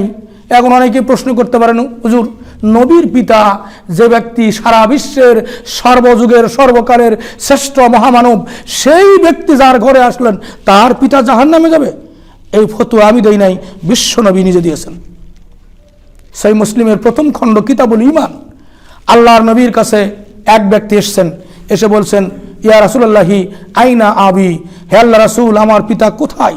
রাসূল বললেন হুয়া ফিন্নার, সে জাহান্নামে। লোকটি চলে গেল। ফালাম্মা ফারাগা ফাদাহু, সে ব্যক্তি যাচ্ছিল, রাসূল তাকে ডাকলেন, ডেকে বললেন ইন্না আবি ওয়া আবাকা ফিন্নার, নিশ্চয় আমার পিতা তোমার পিতা জাহান্নামে। শুধু তোমার পিতা জাহান্নামে নয়, রাসূল বলেন আমার পিতাও কি জাহান্নামে। অনেকে এই কথাটা বিশ্বাস করতে চাইবেন না, কিন্তু এই কথাটা আমি বলি নাই, বিশ্বনবী বলেছেন আমার পিতা জাহান্নামে। সুতরাং অবিশ্বাস করার মতো আর কিছুই নাই। রাসূলের মা যে রাসূলকে লালিত পালিত করেছে, দুধ পান করেছে, সে মা, তার কবরে গিয়ে আল্লাহ রাসূল ক্ষমার অনুমতি চাইলেন, আল্লাহ তাকে অনুমতি দিলেন না, ক্ষমা চাওয়ার অনুমতি দিলেন না। আল্লাহ নবী জিয়ারতের অনুমতি চাইলেন, আল্লাহ জিয়ারত করার অনুমতি দিলেন। তাহলে রাসূলকে লালিত পালিত করেও তার জন্য ক্ষমা চাইতে পারলেন না। আল্লাহর নবীর গায়ের কামিজ দিয়ে, জামা দিয়ে আপনার আব্দুল্লাহ ইবনে উবাই ইবনে সুলুলের কাফন করা হয়েছে। আব্দুল্লাহ ইবনে উবাই মুনাফিক নেতা যখন মারা গেলেন, তার ছেলে গেল আল্লাহ রাসূলের কাছে, ইয়া রাসূলুল্লাহ কাদ মাতা আবি আইতে কামিসাকা সাল্লি আলাইহি, হে আল্লাহ রাসূল, সহিহ বুখারীর হাদিস, আমার পিতা মারা গেছে, আপনি আপনার জামাটা দেন আর আমার বাবার জানাজা পড়ান। রাসূল গায়ের জামাটা দিলেন। সেই জামা দিয়ে আব্দুল্লাহ ইবনে উবাই ইবনে সুলুলের কি করা হলো? কাফন তৈরি করা হলো। কাফন তৈরি করার পরে তাকে দাফন করা, তাকে জানাজা দাঁড়ালেন। আল্লাহ রাসূল জানাজা পড়বেন, উমর রাদিয়াল্লাহু আনহু পিছন থেকে জামা টেনে ধরলেন, ইয়া রাসূলুল্লাহ, আপনি এই মুনাফিকের জানাজা পড়বেন? আল্লাহর নবী কোনো কথা বললেন না, কারণ রাসূলের কাছে এখনো নিষিদ্ধ আসে নাই, এজন্য তিনি জানাজা পড়ালেন। জানাজা পড়ানোর সঙ্গে সঙ্গে আয়াত নাজিল হলো, আল্লাহর নবী তার কবরের কাফনটা খুলে থুতু নিক্ষেপ করেছিলেন। রেহাই নাই, অন্যের ওসিলা দিয়ে বাঁচার কোনো সুযোগ নাই। এজন্য নিজের আমল নিজে করে যেতে হবে। আমল যদি ভালো হয় আপনার জন্য সুসংবাদ, আমল যদি খারাপ হয় আপনার জন্য দুঃসংবাদ। তবে হ্যাঁ, আমলের পূর্বে আপনার আকীদা পরিশুদ্ধ হতে হবে। আল্লাহ সম্পর্কে, রাসূল সম্পর্কে শুদ্ধ আকীদা যদি না হয়, আপনার আমলের কোনো কাজ নাই। আমি একদিন টেলিভিশনে চ্যানেল আই, একটা চ্যানেল আছে না, চ্যানেল আই, ইনসেপ্টা কোম্পানির চ্যানেল ওটা। তো এই চ্যানেলটাতে যত ভণ্ড আলেমগুলো আসে, যত বেদাতপন্থী আলেমগুলো আসে, শশিনা মাদ্রাসার কাফিলউদ্দিন সালেহি, উনি এই চ্যানেলে আসে। তো একদিন ওই চ্যানেলে দেখছে আলোচনা করছে হায়াতুন নবী সম্পর্কে। হায়াতুন নবী, নবী জীবিত, কবরেও আমাদের মতো জীবিত, ইত্যাদি নিয়ে আলোচনা করছে। তো এক বৃদ্ধ লোক, দাড়ি চুল পাকা, উনি আলোচনা করছেন যে যখন আবু বকর মারা গেলেন, আবু বকর যখন মারা গেলেন, তখন আবু বকরকে কবরে দেওয়া হবে, আল্লাহ নবীর পাশে নিয়ে যায় বলা হবে। তখন তাকে কি বলা হবে? আবু বকর নাকি জীবিত অবস্থায় বলেছিলেন সাহাবীদেরকে, আমি ইন্তেকাল করার পরে আমার লাশটা রাসূলের কবরের কাছে নিয়ে যাবেন, নিয়ে গিয়ে বলবেন, ইয়া রাসূলুল্লাহি, আপনার বাল্যকালের বন্ধু, আপনার যৌবনকালের বন্ধু, আপনার হিজরতের বন্ধু আবু বকর রাদিয়াল্লাহু আনহু মারা গেছেন, আপনার কাছে দাফন হওয়ার জন্য অনুমতি চাইছেন, আপনি অনুমতি দিলে দাফন করব, নইলে করব না। এ কথা নাকি আবু বকর শিখে দিয়েছিলেন সাহাবীদেরকে। ঘটনা কিন্তু মিথ্যে। এখন আবু বকর যখন মারা গেলেন, উনি বয়ান করছেন চ্যানেল আইতে, আবু বকরকে নিয়ে যায় রাসূলের কবরের কাছে নিয়ে যায়, বলা হলো, ইয়া রাসূলুল্লাহি, আপনার জীবনের বন্ধু, আপনার শিষ্যকালের যৌবনকালের বন্ধু, আপনার শৈশবকালের বন্ধু, আপনার হিজরতের বন্ধু আবু বকর রাদিয়াল্লাহু আনহু, ইসলামের প্রথম খলিফা, তিনি মারা গেছেন, তিনি আপনার কবরের কাছে দাফনস্থ হতে চান, আপনি অনুমতি দিলে তাকে দাফন করা হবে, নইলে দাফন করব না।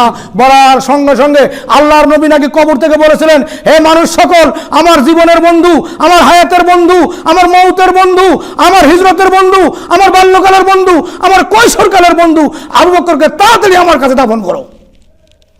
রাসূলুল্লাহকে জীবিত মানুষের মতো আওয়াজ দিয়েছিলেন। ও বৃদ্ধ বললেন, এই যে নবী হায়াতুন নবী, যারা উপস্থিত ছিলেন সবাই সুবহানাল্লাহ, এই যে নবী হায়াতুন নবী, এটাই তার প্রমাণ। এসব কল্প কাহিনী, মিথ্যে কথা বলে আল্লাহর নবীকে জীবিত দুনিয়ার মানুষের মতো প্রমাণ করে চাইছে, এটি কুফরি আকীদা, এগুলো বিশ্বাস করা চলবে না। আল্লাহ কোরআনে বলছেন, ইন্নাকা লামাইয়িতুন ওয়া ইন্নাহুম মাইয়িতুন, হে নবী তুমি মরণশীল, পৃথিবীর যত মানুষ আসছে সবই মরণশীল, সব মরে যাবে। ম্যান ইজ মর্টাল, কেউ চিরকাল চিরঞ্জীবী নয়, একমাত্র আল্লাহু হুয়াল হাইয়ুল কাইয়ুম, তিনি চিরস্থায়ী চিরঞ্জীবী, কেউ পৃথিবীতে চিরকাল থাকবে না। সুতরাং আল্লাহর নবী আমাদের মতো মানুষ ছিলেন, তিনি ইন্তেকাল করেছেন, তাকে মাটি দেওয়া হয়েছে, দাফন করা হয়েছে, তিনি মদিনায় কবরে শুয়ে আছেন। আমরা অনেকেই রাসূলের কবরকে রওজা বলি। কে বলি? রাসূলের রওজায় যাই সালাম দেই। আসলে রওজা কি আর কবর কি এটা বুঝি না। রাসূলের কবর কিন্তু রওজা না। বিশ্বনবী বলেছেন, সহিহ বুখারীর হাদিস, বাইনা মেম্বারি ও বাইতি রাউযাতুম মিন রিয়াদিল জান্নাহ, আমার এই মসজিদে নববীর মেম্বার আর আমার বাড়ি, এর মাঝখানে জায়গাটা হলো রাসূলের রওজা, এর মাঝখানে জায়গাটা হলো রওজা, জান্নাতের একটা বাগানের মধ্যে একটা বাগান। রওজা মানে কি? বাগান। আপনি চক ভবনে যান, চক ভরে না কোরবান আলী পীর সাহেবের ওই খানকা এলাকা আছে রিয়াজুল জান্নাত, জান্নাতের বাগান। কথা বুঝলে? দেখলে হাসি লাগে। জান্নাতের বাগান পৃথিবীর মধ্যে একটাই রয়েছে, সেইটি হলো রাসূলের মেম্বার আর বাড়ি, এর মাঝখানে জায়গাটা ওইটা হলো রওজাউল জান্নাহ, রিয়াজুল জান্নাহ। রিয়াজ হলো রওজাতুনের বহু বচন, রিয়াজ মানে বাগান সমূহ, ওরা রিয়াজুল জান্নাত লিখেছে, ওটাও আরবি ব্যাকরণের দৃষ্টিতে ভুল, কারণ একটা জায়গাকে বাগান সমূহ বলা যায় না, বলা উচিত ছিল রওজাতুল জান্নাত। তাহলে ব্যাকরণের দিক দিয়ে ঠিক, আকীদার দিকে ঠিক নয়, কারণ জান্নাতের জায়গা এগুলো নয়। রাসূল ঘোষণা দিয়েছেন ওই জায়গাটা শুধুমাত্র রওজাতুম মিন রিয়াজিল জান্নাহ, জান্নাতের বাগান সমূহ থেকে একটি বাগান, অনেকগুলো বাগান নয়, একটি বাগান, সেই জায়গাতে কারো কবর নেই, ফাঁকাস, আজও ফাঁকাস। রাসূলের কবরকে রওজা বলা চলবে না, রাসূলের কবর, রাসূলের কবর কবরই কবর। ওইটা এদেশের মানুষ মক্কায় গিয়ে, মক্কায় যে কবরস্থান ওটাকে বলে কি জান্নাতুল মুআল্লা, আর মাদিনার যে কবরস্থান ওটাকে বলে জান্নাতুল বাকি। এটা ভুল কথা। এর নাম হলো মাকবারাতুল মুআল্লা, আর মাদিনার নাম হলো মাকবারাতুল বাকি, বাকিউল গারকাত। আগে নাম ছিল বাকিউল গারকাত, কাঁটাযুক্ত গাছ। গারকাত বলে কাঁটাযুক্ত গাছ, ওখানে অনেক শত শত গাছ হতো, কাঁটাওয়ালা গাছ, এই জন্য জায়গাটার নাম ছিল বাকিউল গারকাত। কিন্তু যখন কবর হিসেবে তৈরি করা হলো, তার নাম হলো মাকবারাতুল বাকি। আল্লাহর নবী মক্কা থেকে মদিনায় হিজরত করে সর্বপ্রথম যিনি মারা গিয়েছিলেন তার নাম হলো আব্দুল্লাহ ইবনে মাজউন রাদিয়াল্লাহু আনহু। আল্লাহর নবীর দুধ ভাই ছিল আব্দুল মাজউন, তিনি সর্বপ্রথম তার কবরটি বাকিউল গারকাতে কবরস্থ করা হয়েছে। আল্লাহর নবী কাঁদছিলেন, দাড়ি মোবারক ভিজে ভিজে কাফনের উপরে পানি পড়ছিল, তিরমিজির হাদিস। আব্দুল্লাহ ইবনে মাজউনের কবর সর্বপ্রথম মদিনায় দেওয়া হয়েছে, সেখান থেকে নাম হলো মাকবারাতুল বাকি, জান্নাতুল বাকি না, জান্নাতুল বাকি বলা চলবে না। তাহলে কি বুঝলেন? আল্লাহর নবীকে দাফন করা হয়েছে। এদেশের মানুষ হজ করতে যায়, হজ করতে গিয়ে রাসূলের রওজা মুবারক জিয়ারত করার উদ্দেশ্যে যায়। আপনারা যদি যেয়ে থাকেন তওবা করবেন, আর যদি না যেয়ে থাকেন কোনোদিন মক্কা থেকে নবীর কবর জিয়ারতের উদ্দেশ্যে রওনা হবেন না, জায়েজ নয়। কারণ আল্লাহ রাসূল বলেছেন একমাত্র 3টি মসজিদ ছাড়া জিয়ারতের উদ্দেশ্যে ভ্রমণ করা নিষিদ্ধ। একটা হলো কাবা, একটা হলো মসজিদ নববী, আর একটা হলো মসজিদুল আকসা। তাহলে আপনারা মদিনায় কেন যাবেন? হজের কোনো কাজ মদিনায় নাই, হজের কোনো কাজ মদিনায় নাই, সব মক্কায়। আপনারা মদিনায় যাবেন, যেতে পারবেন, নিয়ত করতে হবে আমি মসজিদে নববী জিয়ারত করতে যাচ্ছি। কি নিয়ত করবেন? মসজিদে নববী জিয়ারত করতে যাচ্ছে। যদি বলি মসজিদের যে নবী না করে নবীর কবর জিয়ারত করে যাচ্ছে, এটা হারাম, এটি বিশ্ব নবী নিষেধ করেছেন। নবীর কবর জিয়ারত করার জন্য যেতে পারিবেন না, যেতে হবে মসজিদের নববীর জিয়ারত করার জন্য। সেইখানে গেলেন, সেইখানে গিয়ে আল্লাহ নবীর কবর আছে, যান রাসূলের কবরে গিয়ে সালাম দেন, আসসালামু আলাইকা ইয়া রাসূলুল্লাহি, এভাবে সালাম দেবে, নিষিদ্ধ নয়। নিয়ত করতে হবে রাসূলের কবর নয়, রাসূলের রওজা নয়, নিয়ত করতে হবে মসজিদের নববী জিয়ারত করতে যাচ্ছি। কয়জন হাজি জানে? আকীদা শুদ্ধ নাই। মক্কায় গিয়ে আমি অনেক আলেমকে জিজ্ঞেস করছি, আপনি মক্কায় হজ করে তার মদিনায় কেন গেছেন? কারণ নবীর কবর জিয়ারত করতে গেছি। হাজি সাহেব আলেম লোক, এ প্রসঙ্গে মিথ্যে জাল হাদিস সমাজে আছে। মানজারা কাবরি ওয়াজাবাত লাহু শাফাআতি, যে ব্যক্তি আমার কবর জিয়ারত করবে তার উপরে শাফাআত করা আমার ওয়াজিব হয়ে যাবে। 2 নম্বরের হাদিস, মান হাজ্জা ওয়াজারা কাবরি বাদা মাউতি কান্নামা হাজারানি ফি হায়াতি ওয়া মা জারানি ফি হায়াতি কানা মায়া ফিল জান্নাহ। সরবেকায়ের মধ্যে আছে, আলিমে পড়ানো হয় সরবেকায়া। 2টি হাদিসে জাল। যে ব্যক্তি হজ করলো, আমার মৃত্যুর পরে আমার কবর জিয়ারত করতে গেল, সেজন্য আমি জীবিত অবস্থায় আমার কবর জিয়ারত করলো, আর যে জীবিত অবস্থায় আমার কবর জিয়ারত করলো সেজন্য আমার সাথে জান্নাতে সে চলে যাবে। এই মিথ্যে হাদিস, জাল হাদিস, এই সমাজে হাজার হাজার জাল হাদিস রয়েছে। এ প্রসঙ্গও আলোচনা করার দরকার, কিন্তু সময় স্বল্পতার কারণে একদিনে সম্ভব নয়। কেন এই জাল জয়ীব হাদিসগুলো আমরা পালন করছি? তাহলে বুঝা গেল আল্লাহর নবীর কবর জিয়ারতের উদ্দেশ্যে মক্কা থেকে মদিনায় যাওয়া চলবে না। মক্কা থেকে মদিনায় যাব মসজিদের নববী জিয়ারত করার জন্য। শুধু এখানেই শেষ না, এদেশের মানুষকে হজ একটা মোহ ইবাদত, এই হজের মধ্যে ভুল করায় এদেশের এক শ্রেণীর অজ্ঞ মুআল্লিমরা তারা কি করায়? ঢাকায় হাজি ক্যাম্পে এহরাম বাঁধায়। দেখেন আপনারা, হাজি ক্যাম্পে এহরাম বাঁধানো জায়েজ নয়। মাসলা শুনে যান, শিখে যান। হাজি ক্যাম্পে এহরাম বাঁধতে পারবেন না। আল্লাহর নবী এহরাম বাঁধার জন্য 7টা জায়গা নির্দিষ্ট করে দিয়েছেন। 7 জায়গা না বলো মিকাত। কি নাম? মিকাত। যেখানে এহরাম বাঁধার জায়গা সেইখানে এহরাম বাঁধতে হবে। আপনি এই হাজি ক্যাম্পে এহরাম বাঁধাও যা, আপনার বাড়িতে বাঁধাও তাই। আল্লাহর নবী অনুমতি দেন নাই যে মিকাতের বাইরে গিয়ে এহরাম বাঁধো। একটা হাদিস আল্লাহর দুনিয়াতে নাই। কেন বাঁধেন? আমার মাদ্রাসার যে কজন শিক্ষক গেছে, আমি পরে জিজ্ঞেস করছি, সবাই একই উত্তর দিয়েছে, আমরা বাড়ি আমরা এহরাম বেঁধেছি মক্কায়, ঢাকায় হাজি ক্যাম্পে। তাই বললাম, আপনারা হাদিস দেখেছেন, পড়েছেন? এহরাম বাঁধতে হবে কোথায়? বাংলাদেশের এহরাম মিকাতের নাম হলো ইয়ালামলম। যখন বিমানে যাবেন, বিমান যখন ইয়ালামলম এলাকায় উঠবে, তখন ওখানে এলান করে দেয় যে ইয়ালামলম আমরা পৌঁছেছি, আপনারা এহরাম বেঁধে নেন। ওইখানে এহরাম বাঁধে। এরকম অনেক লোক আছে। আপনি এহরামের কাপড় সঙ্গে নেবেন, সঙ্গে নিয়ে যখন ইয়ালামলম পারবে বিমানটা, তখন ওনারা ঘোষণা দিবেন ইয়ালামলমে এখন আমরা উপস্থিত, আপনি এহরাম বাঁধেন, ওইখানে এহরাম বাঁধবেন, কোনো সমস্যা নাই। অথচ অজ্ঞ মুআল্লিমরা ঢাকায় এহরাম বাঁধে হজ নামক একটা বিরাট ইবাদতকে ভুল পথে করে আপনি টাকা খরচ করে চলে আসলেন। হজ হলো কিনা আল্লাহ জানে। ভুল পদ্ধতিতে ইবাদত করলে ইবাদত হয় না। এজন্য আপনাকে এহরাম বাঁধতে হবে ইয়ালামলমে। সম্মানিত হাজিরিন, তাহলে আজকে আমরা আলোচনায় আল্লাহ সম্পর্কে, রাসূল সম্পর্কে জানলাম। এবার শেষ আলোচনা আকীদাগত বিষয়ে, আল্লাহর কিতাব সম্পর্কে। আমানতু বিল্লাহি বলি না আমরা, আল্লাহর উপরে ঈমান, রাসূলের উপরে ঈমান, তারপরে কি 3 নম্বর কি? ওয়া কুতুবি, তার কুতুবের উপরে ঈমান। কুতুব হলো কিতাবের বহুবচন। কিতাবের বহুবচন হলো কুতুব, প্লুরাল নাম্বার। সিঙ্গুলার নাম্বার হলো বুক, প্লুরাল নাম্বার হলো বুকস।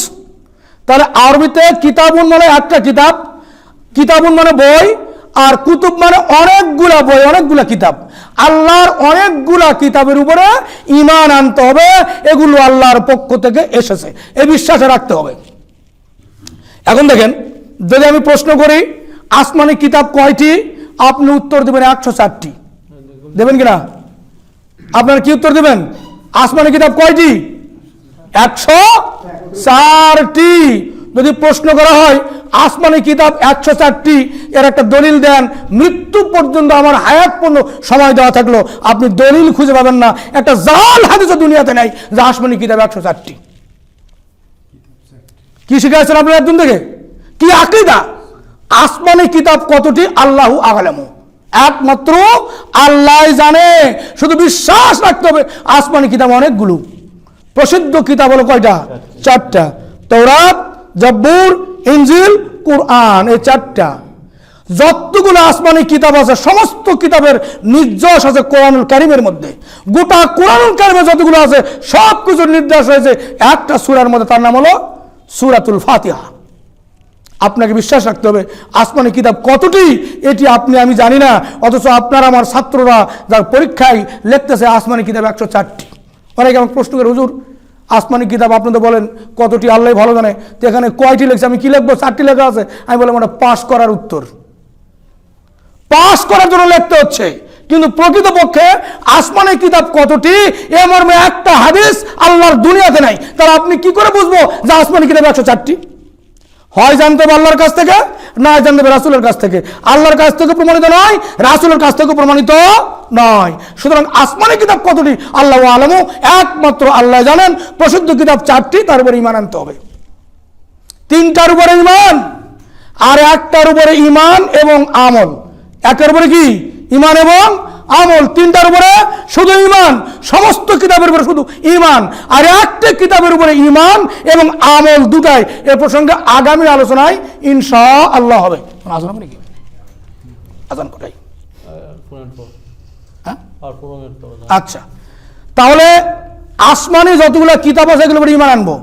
আমরা আমাদের এই ছেলে মেয়েদেরকে পড়াই, মাদ্রাসায় সিলেবাসে বিভিন্ন পড়াই যে নূহ আলাইহিস সালামের উপরে এতটা, মুসা আলাইহিস সালামের উপরে এতটা, ঈসার উপরে এতটা, আর তারা আপনার দাউদ আলাইহিস সালামের উপরে এতটা, এত সহিফা, অমুকের উপরে এত সহিফা, এইরকম দিয়ে দিয়ে 100টা হিসাব করেছে। 100টা কি হিসাব মিলাইছে।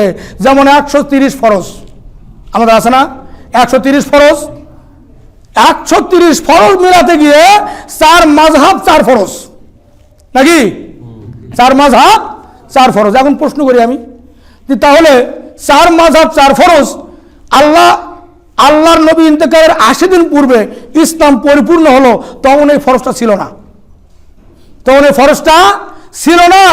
তা আল্লাহর নবী দুনিয়া থেকে বিদায় হয়ে যাওয়ার পরে এই ফরজ আবার কে দিল বলেন? এই ফরজ কে দিল?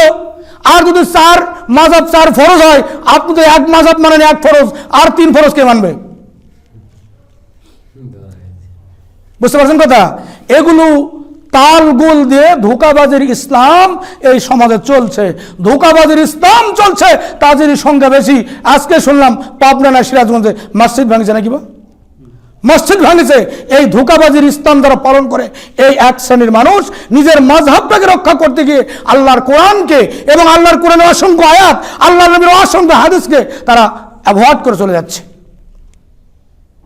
এগুলো আলোচনা করলে অনেক সময় লাগবে, অন্য দিনে আমি আলোচনা করব। আজকে শুধু আল্লাহ সম্পর্কে, রাসূল সম্পর্কে, কিতাব সম্পর্কে আকীদা। আপনি মনে রাখেন, আসমানি কিতাব কতটি? আল্লাহু আ'লামু, আল্লাহ জানে আসমানি কিতাব কয়টি।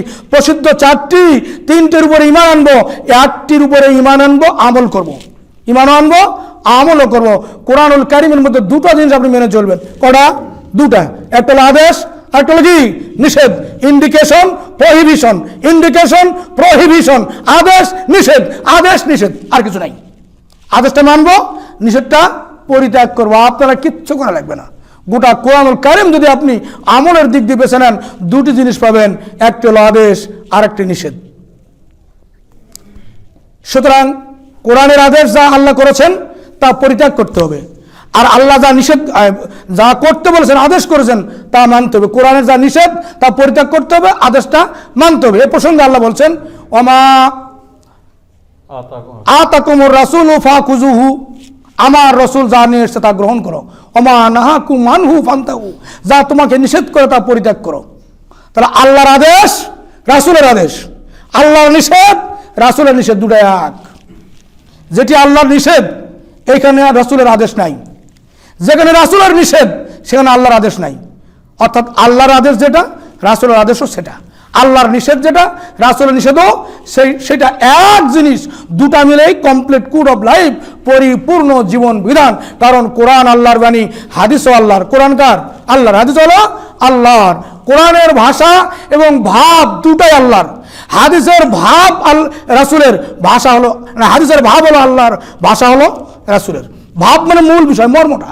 হাদিসের মর্মটা হলো আল্লাহর, ভাষা হলো রাসূলের। আমি গত আলোচনা করেছি, রাসূল একটা বাঁশির মতো, বাঁশি, ফ্লুট। বাঁশির সুর আছে, বাঁশির আওয়াজ আছে কিন্তু সুর নাই। বাঁশির আওয়াজ আছে কিন্তু সুর নাই। ততপরে রাসূল নিজস্ব শব্দ আছে কিন্তু নিজস্ব কথা নাই। কথা হলো আল্লাহর। ওমা ইয়ানতিকু আনিল হাওয়া ইন হুয়া ইল্লা ওয়াহয়ুন ইউহা। রাসূল নিজের থেকে কোনোই কথা বলেন না, যা কিছু বলেন তা আল্লাহর পক্ষ থেকে যে ওহী আসে সেটি শুধুমাত্র বলেন। এজন্য হাদিসও আল্লাহর, কোরআনও আল্লাহর, এটা বিশ্বাস হবে। আপনি হাদিসে, কোরআনকে হাদিস বলা হয়েছে, ফাইন্না খায়রাল হাদিসে কিতাবুল্লাহ, উত্তম হাদিস হলো আল্লাহর কিতাব। তাহলে কোরআনকেও হাদিস বলা চলে, কিন্তু হাদিসকে কোরআন বলা চলবে না। সুন্নত এটি হলো আল্লাহর, ফরজ এটিও আল্লাহর, নফল এটিও আল্লাহর। এক শ্রেণী মানুষ ইবাদত করতে গিয়ে শিরক করে বসে। কেমন করে? সালাতে দাঁড়ালো, নাওয়াইতু আন উসাল্লি লিল্লাহি তাআলা আরবা রাকাতি সালাতিজ যহরে ফারজুল্লাহি তাআলা আল্লাহু আকবার। আমি জহরের ফরজ, জহরের আল্লাহর ফরজ 4 রাকাত সালাত পড়ছি, আল্লাহু আকবার। সুন্নতে বেলায় কি বলে? নাওয়াইতু আন উসাল্লি লিল্লাহি তাআলা রাকাতি সালাতিজ যহরে সুন্নতে রাসূলিল্লাহি, আমি জোহরের 2 রাকাত সুন্নত পড়ছি রাসূলের। তাহলে ফরজ কার? আল্লাহর। সুন্নত কার? রাসূলের। ইবাদত কার করলেন? আল্লাহর ইবাদত করলেন, রাসূলের ইবাদত করলেন। আপনি শিরক করলেন। নামাজ তো হবেই না, বরং আপনি মুসলমানদের মুশরিক হয়ে গেলেন। খেয়াল করছেন আপনি? এভাবে নিয়ত করলে আপনি মুশরিক হয়ে গেলেন। ফরজ পড়লেন আল্লাহর, সুন্নত পড়লেন রাসূলের, অথচ আল্লাহ বলছেন, কুল ইন্না সলাতি ওয়া নুসুকি ওয়া মাহইয়ায়া ওয়া মামাতি লিল্লাহি রাব্বিল আলামিন। হে নবী তুমি বলো আমার জীবন, আমার মরণ, আমার ইবাদত। নুসুক মানে নফল ইবাদত, নুসুক মানে কুরবানি, নুসুক মানে ঈদ, নুসুক মানে হজ, নুসুক মানে যাবতীয় ইবাদত সবকিছু কার? আল্লাহর। সুতরাং ফরজ আল্লাহর, সুন্নাত কি আল্লাহর, নফল আল্লাহর, যত ইবাদত করবেন সব আল্লাহ। তাহলে বেহেশতে জিয়রের মধ্যে নিয়ত লিখেছে, আশরাফ আলী থানভীর মূল বেহেশতে জিয়রের উর্দু কিতাবে কোনো নিয়ত নাই, এটার বাংলা অনুবাদ করেছেন মাওলানা শামসুল হক ফরিদপুরি, গহরডাঙ্গা ফরিদপুর। উনি এই নিয়তটা ঢুকাই দিয়ে শিরক ঢুকাই দিয়েছেন, মানুষকে ইবাদতের মধ্যে শিরক করাচ্ছে। আমরা ছোটবেলায় নিয়াত মুখস্থ করেছি, নিয়াত মুখস্থ করেছি উস্তাদের কাছ থেকে। নিয়ত শোনাতে হবে, জোহরের নিয়াত, জুমার নিয়াত, তারপর আসরের নিয়াত, ফরজের নিয়াত, সুন্নাতের নিয়াত, নাফলের নিয়াত। এই নিয়ত পড়াইছে আমাদেরকে হুজুরেরা পিটায়ে পিটায়ে। তাহলে আপনারা দেখেন, নিয়াত করতে গিয়ে আপনি শিরক করে বসলেন। নফল পড়তে গিয়ে আর আল্লাহর নেই, রাসূলের নেই। নামাইতু অনুসাল্লিল্লাহি তাআলা রাকাতি সালাতের নফলে, আল্লাহু আকবার, নাকি এখানে আর আল্লাহর নাই, রাসূলের নাই, তার নফলটা কার? তাহলে মনে করতে নফলটা আল্লাহরও নয়, রাসূলেরও নয়, কার বললেন ওটা? এখন নিজের না অন্যের, তাও তো বলা হয় নাই। তাহলে আপনি সালাত পড়তে গিয়ে মুশরিক হয়ে গেলেন, সালাত পড়তে গিয়ে শিরক করে বসলেন। সালাত তো হবেই না, এভাবে নিয়ত করলে কি হবে না? সালাত হবে না। আপনি মুশরিকের খাতায় নাম লেখালেন এই নিয়ত করতে গিয়ে, এজন্য সালাতে দাঁড়াইছেন, এটাই নিয়ত। আল্লাহু আ'লামু বিযাতিস সুদূর, আপনার মনের ভিতরে, অন্তরের ভিতরে যা আছে আল্লাহ জানেন। আপনি কেন দাঁড়াইছেন, ওযু করে মসজিদে যাচ্ছেন, কি কারণে যাচ্ছেন, এটি আপনার নিয়ত। শুধু দাঁড়ালেন আল্লাহু আকবার, আর কিছু নাই, এটাই নিয়ত। মনের খবর আল্লাহ জানে। ফরজ পড়বেন, নফল পড়বেন, সুন্নাত পড়বেন, এটা আপনার মন বলে দিবে। এসার সময় কেউ ঈদের সালাত পড়ে না, জানাজার সালাতে যায় কেউ, জোহর পড়ে না। আপনি এই মাদ্রাসা মাঠে, কামিল মাদ্রাসার মাঠে একটা জানাজা আসছে, আপনি দাঁড়ালেন, ওখানে কেউ ঈদের নামাজে নিয়তে গেছে, না তারাবির নিয়তে গেছে, না জোহরের নিয়তে গেছে, আপনি দাঁড়াইছেন জানাজার সামনে, লাশ সামনে, আপনি দাঁড়ান আল্লাহু আকবার, এটাই নিয়ত। এখন ইমাম সাহেবরা বলে নিয়ত করতে হবে, নাওয়াইতু আন ওয়াদ্দিয়া লিল্লাহি তাআলা, এখানে নাওয়াইতু উসাল্লি আর নাই, কি নাই? উসাল্লি আর না, এখানে উসাল্লি শব্দটা বাদ দিচ্ছে, ওয়াদ দিয়ে মানে আমি আদায় করছি। সালাতুল জানাজাতে ফরদুল কিফায়াতে, ফরদুল কিফায়ার সালাত আদায় করছি। তারপরে কি? ওয়াসানাউ লিল্লাহি, আল্লাহর প্রশংসা। প্রশংসা আছে এখানে? প্রশংসা কিন্তু নাই এখনো। অথচ বললেন আল্লাহর প্রশংসা। আচ্ছা, আমরা যদি বলি আমরা সবাই আল্লাহর প্রশংসা করি, আপনি কি বলবেন? প্রশংসা, এ কথা বলবেন? তাহলে কেন বলা হচ্ছে যে ওয়াসানাউ লিল্লাহি, প্রশংসা আল্লাহর, ওয়াসসালাতু আলান নবী, রাসূলের উপরে সালাত। আমরা যদি বলি আমরা রাসূলের উপরে সালাত সালাম পড়ি, আপনারা কি বলবেন? সালাত বলবেন না সাল্লাল্লাহু আলাইহি ওয়াসাল্লাম বলুন, কমপক্ষে। কিন্তু এখানে কোনোটাই নাই। ওয়াদদুআউ লিল্লাহ, ওয়াদদুআউ লিহাযাল মাইয়িতি, এই মাইয়িতের জন্য দোয়া, কিন্তু দোয়া কিন্তু এখনো আসে নাই, দোয়া কিন্তু নাই। আমি যেখানে চাকরি করি মাদ্রাসায়, ওখানে এক অশিক্ষিত মানুষ মারা যাচ্ছে, মেয়ে মানুষ। তো ওকে তালকিন দিতে গেছে এক ওই পার্শ্ববর্তী এক মহিলা, গিয়ে বলছে বুবু তুমি তো মারা যাচ্ছ, দোয়া পড়ো, দোয়া পড়ো। ও এখন বলছে দোয়া দোয়া দোয়া দোয়া দোয়া দোয়া। হলো এইটাও যেমন ওই জানাজার সামনে নিয়ে ও দোয়া উলি হাজার মাইয়া, তো এইটাই তেমন পাগলামি, দোয়াই পড়েন নাই। রাসূল বলছেন ইজা সাল্লাইতুম আলাল মাইয়িতি ফাখলিসু লাহু দোয়া, তোমরা যখন কোনো মুর্দার জন্য সালাত পড়তে যাবে, খাঁটি খালেস ভাবে আল্লাহর কাছে দোয়া করবে। রাসূল বলছেন ইস্তাগফিরু লিআখিকুম, তোমার ভাইয়ের জন্য ক্ষমা প্রার্থনা চাও। ওয়াসাল্লাল্লাহু লাহু তাসবিস, সেজন্য স্থির থাকতে পারে, প্রশ্নের উত্তর দিতে পারে, এজন্য আল্লাহর কাছে প্রার্থনা করো। ফাইনাল আনা ইউসআল, কিছুক্ষণ পরে তাকে জিজ্ঞেস করা হবে দুনিয়ায় কি কর্ম করে গেছে, সব নিয়ে জিজ্ঞেস করা হবে। তাহলে তার জন্য আমরা ক্ষমা চাইবো। ক্ষমা না চাই আমরা বলছি দোয়া উলি হাজাল মাইয়েতে, এই মুর্দার জন্য দোয়া হয়ে গেল। এরপরে জানাজার সালাত, প্রথম তাকবীর দিয়ে কি পড়লেন? সুবহানাকা আল্লাহুম্মা বিহামদিকা ওয়া তাবারাকা ইসমুকা ওয়া তাআলা জাদ্দুকা ওয়া জাল্লু সানাউকা ওয়া লা ইলাহা গায়রুক। ওয়া জাল্লু সানাউকা শব্দটা দোয়ার মধ্যে নাই, হাদিসের কোথাও নাই, একটু বানোয়ার দোয়া বানাইছে, জো লাগাইছে। এরপরে জানাজার সালাতে সানা পড়তে হয়, এ মর্মে একটা হাদিস আল্লাহর আরশের নিচে জমিনের উপরে নাই। আপনি জীবনে কয়টা জানাজা পড়ছেন? একটা জানাজা আপনার হয় নাই। রাসূল বলেছেন লা সলাতা ইল্লা লিমান লাম ইয়াকরা বিফাতিহাতিল কিতাব, যে ব্যক্তি সূরা ফাতিহা পড়লো না তার সালাত হবে না, জানাজার সালাত হবে না, ঈদের সালাত হবে না, ফরজ সালাত হবে না, নফল হবে না, কোনোটাই হবে না। আপনি জানাজায় গিয়ে সানা পড়লেন, আল্লাহু আকবার বলে সানা পড়লেন, সুবহানাকাল্লাহুম্মা ওয়া বিহামদিকা, জানাজার সালাতে এই দোয়াটি পড়তে হয় এ মর্মে একটা হাদিস আল্লাহর দুনিয়াতে নাই। তাহলে আপনি কি করলেন? বরং সহিহ বুখারী কিতাবুল জানাইজের মধ্যে অধ্যায় রয়েছে বাবু কেরাতি ফাতিহাতিল কিতাবি আলাল জানাজাতি, জানাজায় সূরা ফাতিহা পড়ার অধ্যায় রয়েছে। সূরা ফাতিহা পড়তে হবে। আল্লাহর নবী সূরা ফাতিহা পড়তেন, এ মর্মে সুনান আবু দাউদের মধ্যে হাদিস রয়েছে, এরপর বুখারীতে রয়েছে সূরা ফাতিহা পড়ার হাদিস রয়েছে। যেটা রয়েছে সেটা আপনি পড়ছেন না, আর যেটা নাই সেইটাতে জানাজা করলেন। এগুলো নিয়ে আমি অন্যদিন আলোচনা করব ইবাদত বিষয়ে। আজকে শুধু আকীদার উপরে কথা চলছে, এরপরে আলোচনা হবে তাওহীদের উপরে, তারপরে আলোচনা হবে ইবাদতের উপরে। আল্লাহ সকলকে এই তাওহীদের কথা, দ্বীনের কথা, ইবাদতের কথা, আকীদার কথা বলার তৌফিক দিক, সুযোগ দিক, আল্লাহুম্মা আমিন। যে কোনো মাহফিল যখন শেষ করবেন, আলোচনা সভা, ওয়াজ মাহফিল, সেই সময় আল্লাহ রাসূল যেটা পড়তেন সেই দোয়াটি পড়তে হবে, সুবহানাকাল্লাহুম্মা ওয়া বিহামদিক আশহাদু আল্লা ইলাহা ইল্লা আনতা আস্তাগফিরুকা ওয়া আতুবু ইলাইক। আখিরি মুনাজাত যেটা আমাদের সমাজে চালু আছে, যেমন তাবলিগ জামাতে হয় আখিরি মুনাজাত, ওই আপনার বিশ্ব ইজতেমায়, এটা আমি কি বলি আখিরি বেদাত। আখিরি কি বেদাত? আখিরি বেদাতের মাধ্যমে তাবলিগ জামাতের বিশ্ব ইজতেমা শেষ হলো। শেষে কোনো মুনাজাত থাকে না।